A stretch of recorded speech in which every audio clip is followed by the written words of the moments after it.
Day 2 of the NFL Draft is in the books, and the Miami Dolphins have only added 2 players to their roster via the NFL Draft. This is Dolphins Today by Chat Sports. I am Nic Rohloff. On today's show, we're going to go and give some grades for the first 2 Miami Dolphins selections and look ahead to Day 3 as Miami is slated to have 4 selections, 1 in round 5, 2 in round 6, and 1 in round 7, and some prospects Miami could be targeting on the final day of the NFL Draft. But we have to talk about the man Miami did add to the roster today. With the 55th overall pick, Chris Grier and company went with Patrick Paul, the offensive tackle from Houston. And a lot of people are going to be a little bit negative on this pick. I was negative on last night's pick. We'll go back to my grade in the later half of today's show. But with this pick, I'm a little more positive. I'm a fan of Patrick Paul's game, and I'm giving this a B grade. Now, I get some people might push back on this grade and say, how can you give this a B grade when he's not even going to play in 2024?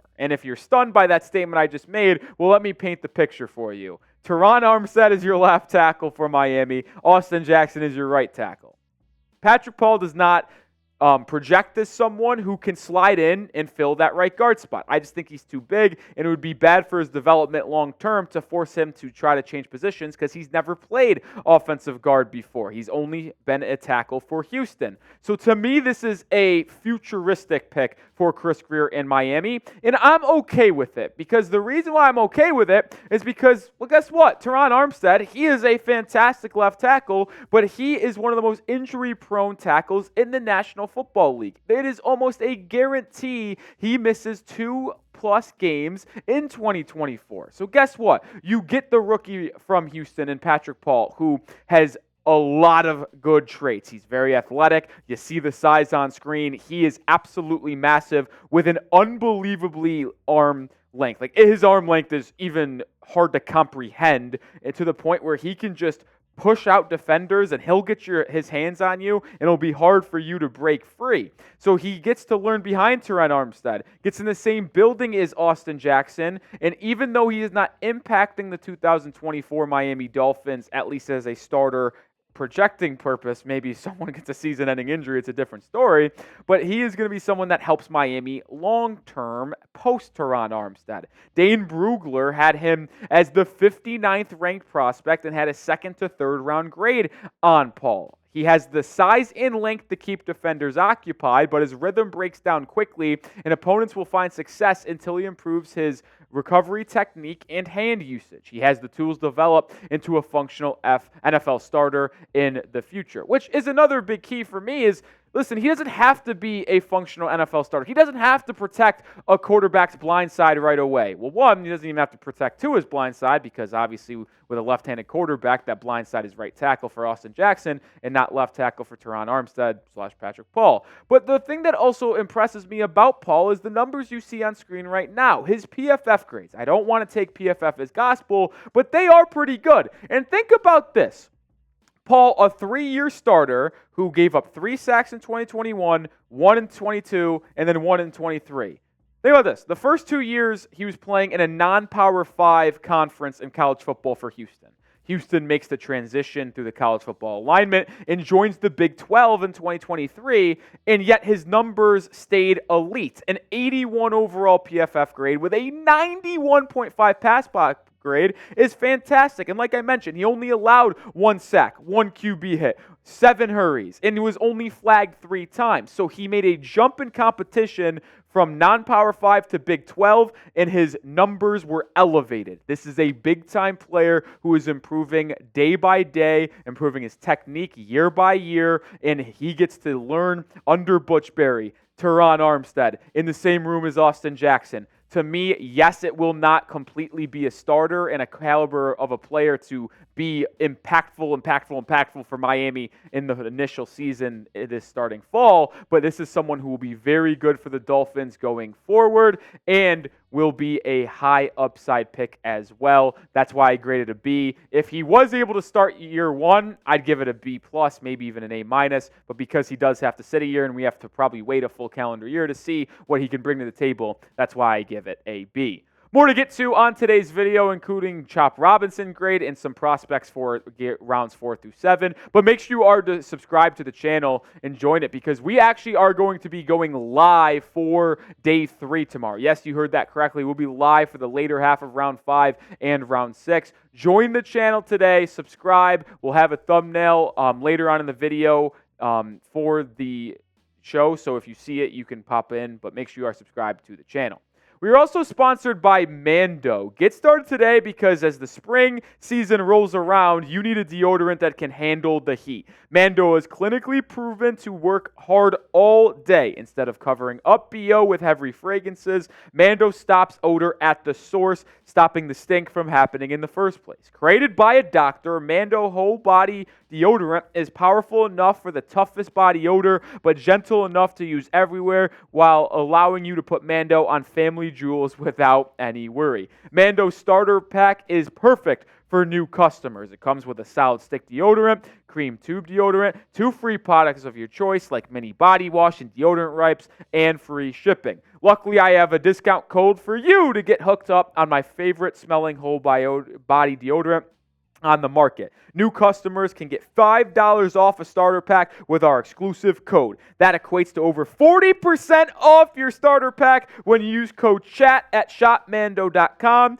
shopmando.com. Code CHAT, $5 off, which equates to 40% off. I got some products in studio with me right now. You see the Invisible Cream Deodorant Pro Sport, the deodorant wipes. They got it all. You want to make sure you're not that smelly guy in the office like Jake Chipper is the producer. Get started with Mando today. Like I said, you get $5 off. Shout out to Mando for sponsoring today's video.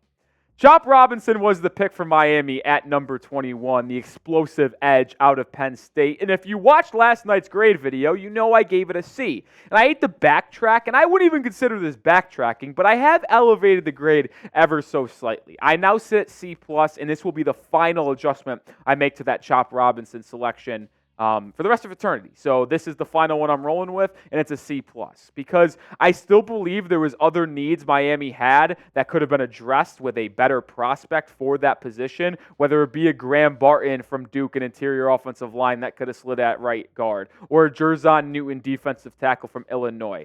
But I don't want to harp on those guys anymore. I want to focus on the player that is actually on the Miami Dolphins roster because Robinson is as explosive as it comes. 6'2" and 7'8", 254 pounds. He was projected as a first-round pick by both Tom Downey, our Chat Sports draft expert, and Dane Brugler. He's young. He doesn't have the productivity that you'd like to see in an elite edge coming out of college, as you see on screen. There's 11.5 career sacks at Penn State, but I don't think the numbers tell the full story. And I got hooked up on the numbers and production a little bit too much last night when thinking about his addition to this Dolphins roster. But after watching some more film on the Penn State guy, the insane first step and the bend around the edge is something that is just so disruptive. And if you look back at the Penn State-Michigan game this past fall, you would be able to just see the Chop Robinson impact, and he just jumps off the page. They had to change their entire offensive game plan around Chop Robinson because he was so disruptive coming off the edge with his quick step.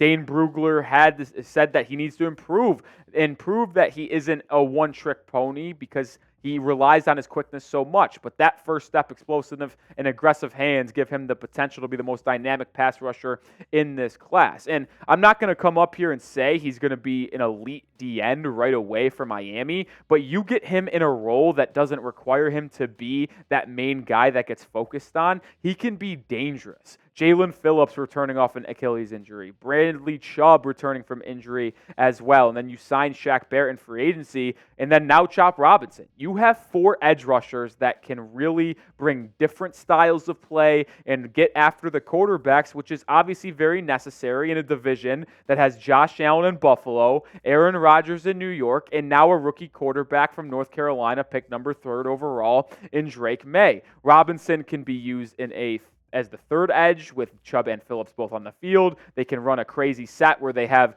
Shaq Barrett and Chubb on the outside. The athleticism of Phillips and Robinson over the guards, run twists. They can use these athletes on the defensive line in a variety of ways, which has made me very, very excited for Chop Robinson's addition to this Miami Dolphins defense, which is why I elevated my grade from a C to a C+.